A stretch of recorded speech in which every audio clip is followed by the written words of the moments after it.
السلام عليكم ورحمة الله وبركاته. حالها كورما أنا أوكي وأنها الحمد لله رب العالمين. بسم الله. ما أنت برنامج كانوا حكوست لي سنة هاي حنونا دا عذر دا دنيا كتيرة. صور كيجا مركز سوق محنا دا فيديو صور كو أرتان سلان تكو صورا وحوي واسلان كنول هندية xanuun baa ku dhacay. xanuunkii dabeetana waxay sameyn jirtay waagu markuu baryo ee cadceedu soo baxdo waxay cararaysaa, waxay gelaysaa biyaha webi bay ku dhex jiraysaa maalintaas oo dhan ilaa qorraxdu ka dhacayso biyahaasay ku dhex jiraysaa 23 sannadood ay sidaa ku noolayd. dadku way weydiiyeen maxaa kugu dhacay, waayad waxa u sameynaysaa. waxay tiri jirka oo dhan baa i xanuunaya bay tiri qorraxdu markay soo baxdo. biyahan laakiin markaan biyaha aan galo bay tiri waxaan noqonayaa bay tiri xanuunkay kala tegaya bay tiri. jirka oo dhan baa dab iga kacaya, jirka oo dhan baa i kaaraya. waana islaan iska fiqiira, waxay dhakhtar ku tagto wax kusoo maxaa isku soo daaweyso ma haysato. biyahaas unbay miciin mooday, webiga biyihiisa ay miciin mooday oo orada ay dhex fadhiisataa. marka maxaa dhahdayay xanuunada adduunku waa fara badan yahay, laakiin waxaa la yidhi biyaha waxay ku dhex noolayd 23 sannadood. qisadaasna waxay ka dhacday waddanka hindiya. waxa weeye waa cajiib, waxyaabaha mucjisooyinka adduunka aad maalin baad arkaysid.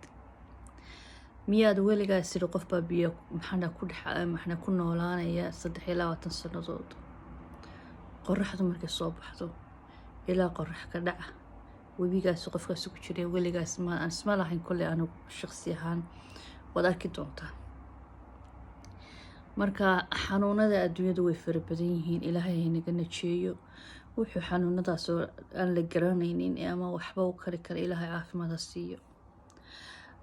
yacni keena bini-aadankee maanta caafimaadka qabaa qofka kale ayuu maxaa ku joogsanayaan, qofka kale ayuu ku diganayaa, qofka kale ayuu xoog weyn yahay.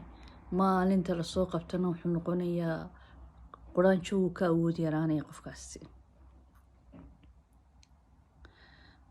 maanta maxaa dhahday adduunku maxaa dhahday maalinba waa gelin, laakiin xanuuno noocaas oo kale qof biyaha ku ordaya waan maqlay. dad la yidhaahdo markii jirku kaaro orda biyaha gala oo kusoo dabaasha, kuwa waan arkay.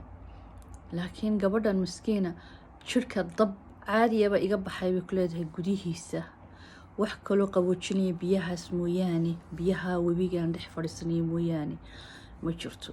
waxaan markaa ka fikiray qofka qorrax soo baxa ilaa iyo qorraxdu ka dhacayso biyaha ku dhex jiraya talow dubkeedu siduu noqdo, talow jirkiisu maxaa dubku miyaanu shilcaynin. ilaa biyaha markaynu ku dhex jirno cabaar faraha meelahaas oo dhan ku soo rooraya oo sheebkii faraha maxaa dhahday skiinka ayaa bedelmaya, jirkiibaa dharaya, si kale noqonayaan.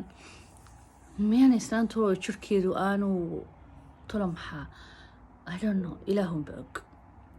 intaasunbay miciin mooday. allaha soo hadeeyo, allaha maxaa dhahday jidka khayr qaba ha kusoo hanuuniyo. uma eka qof muslina kolley, laakiin allaha soo hanuunta iyo hadeentaba allah haya, caafimaadkana allaha siiyo, inagana hana siiyo.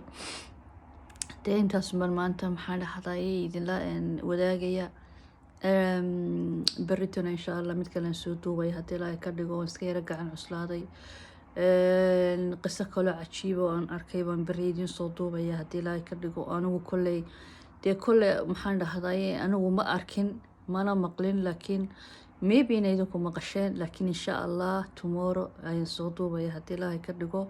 waxaan rajeynayaa qisadan cajiibka ee islaanta xanuunsanaysa xanuunka nooc yahay aan la garanaynin ina lagu cimro qaato oo dee adduunka wax ka socda la iska ogaado. Anigu waxaan idin kusoo gudbinayaa in adduunka waxa ka socda, adduunyada oo dhan dee wax ka socda, dadku si u noolyihiin, sidii loo xanuunsanayo, sidii loo yacni nolosha adduunka oo dhan in lala socdo oo la ogaado ayaa maxaan dhahdaa muhiima. اللهم صل على محمد. إن وحول بالأوجاد ولا أركان ومهم دورت وحول إلهم بين جوجو علم قايب، لكن وحي أدونك إنه أينو كاري إنه إن يسق أوجانو أيه مهمة أو السجود بيو أنا هذا تلور الله ما أركين يا ما مقلين يعني ويسقف عنتي ويا أرك ماذا يوجال شها تخير من درجينية وحن برد إن شاء الله وندي صو دوبي هدي لهاي كده. مع السلامة.